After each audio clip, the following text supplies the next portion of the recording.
আসসালামু আলাইকুম ভাই। আমার প্রশ্নটা হলো, আল্লাহ সুবহানাহু ওয়া তাআলা কেন আমাদের দোয়া বা প্রার্থনার সবগুলোর উত্তর দেন না অথবা পূরণ করেন না? বোন, আপনি প্রশ্ন করলেন যে আমাদের সব দোয়া সেগুলো কেন আল্লাহ সুবহানাহু ওয়া তাআলা পূরণ করেন না। এই প্রশ্নটার উত্তর পবিত্র কোরআনে দেয়া আছে। সূরা বাকারার 216 নম্বর আয়াতে উল্লেখ করা হয়েছে, বলা হয়েছে এটা হতে পারে তোমরা যেটা অপছন্দ করো সেটা তোমাদের জন্য কল্যাণকর, আর যেটা পছন্দ করো সেটা অকল্যাণকর। আল্লাহ সবকিছু জানেন আর তোমরা জানো না। আল্লাহ পবিত্র কোরআনে বলছেন এটা সম্ভব, তোমরা যেটা অপছন্দ করো সেটাই কল্যাণকর, আর যেটা পছন্দ করো সেটা অকল্যাণকর। যেমন ধরুন, একজন খুবই ধার্মিক লোক, সে আল্লাহ সুবহানাহু ওয়া তাআলার কাছে দোয়া করলো যে আমাকে একটা মোটরসাইকেল দাও আল্লাহ, তাতে আমার যাতায়াত সুবিধা হবে। আর আল্লাহ সেই দোয়া কবুল করলেন না। আপনি হয়তো বলবেন সে খুব ভালো লোক ছিল, সে খুব ধার্মিক লোক, তার দোয়া কেন কবুল হলো না?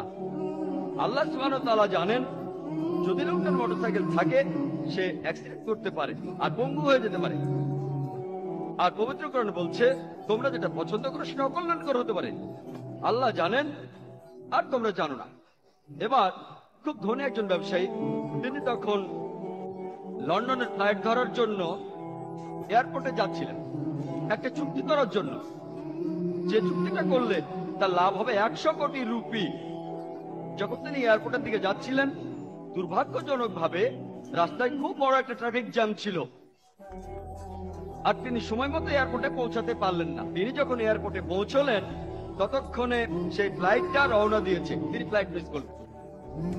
তিনি তখন মন খারাপ করে বললেন এটা আমার জীবনের সবচেয়ে একটা বাজে ঘটনা।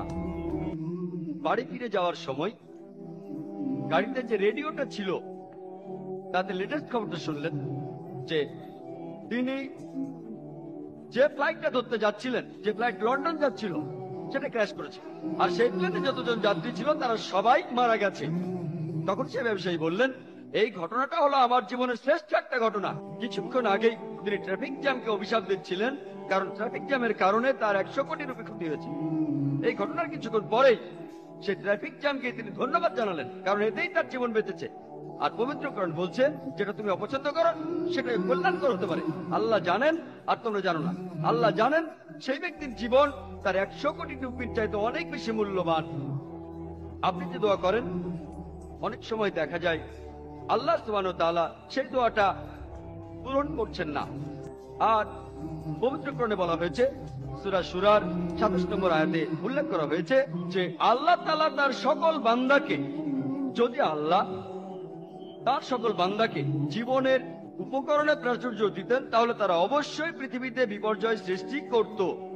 পবিত্র কোরআনে সূরা বাকারার 186 নম্বর আয়াতে উল্লেখ করা হয়েছে যে যখন মানুষ আমার সম্পর্কে তোমাকে প্রশ্ন করবে তাদের বলো যে আমি তাদের নিকটেই আছি, তাদের খুব কাছেই আছি, এবং আমি আমার ভৃত্যদের সব আহ্বানেই শুনতে পাই।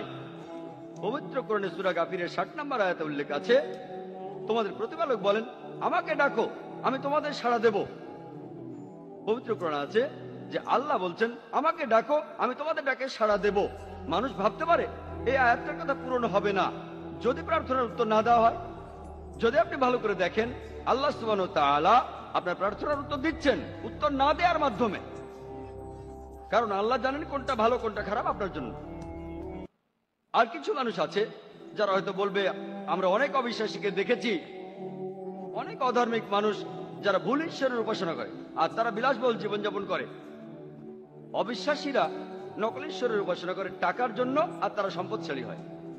যদিও এইসব অধার্মিক আর অবিশ্বাসী লোকেরা নকল ঈশ্বরের কাছে বিভিন্ন জিনিসের প্রার্থনা করে, আল্লাহ তাদের বস্তুগত চাহিদা পূরণ করে থাকেন, কারণ তিনি জানেন তারা যেটা প্রার্থনা করছে এতে তারা ভবিষ্যতে আরো বেশি ক্ষতিগ্রস্ত হবে।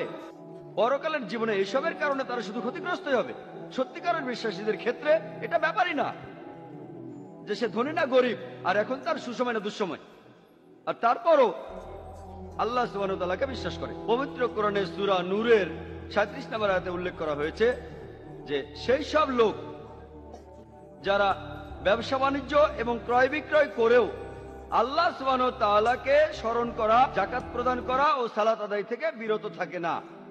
তারা ভয় করে সেই দিনকে যে দিন অনেকের অন্তর ও দৃষ্টি বিপর্যস্ত হয়ে পড়বে। তারা শুধু আখিরাতে ভয় করে, রোজ কিয়ামতের দিন, যেদিন আমাদের প্রত্যেকের বিচার করা হবে। সত্যিকারের বিশ্বাসী সব সময় বলে আলহামদুলিল্লাহ, যে ঘটনাই ঘটে থাকুক না কেন আলহামদুলিল্লাহ, মানে সমস্ত প্রশংসা আল্লাহ। এমনকি যদি তার ক্ষতিও হয় সে বলবে আলহামদুলিল্লাহ, কারণ সে আল্লাহকে বিশ্বাস করে। আর আল্লাহ তাআলা যখন সেই ব্যক্তির ক্ষতিটা হতে দিলেন, এতে করে ভবিষ্যতে তার জন্য আসলে উপকারী হবে। এক কথায় সত্যিকারের বিশ্বাসী সে এমনটা বিশ্বাস করে যা কিছু হয়েছে ভালোর জন্যই হয়েছে।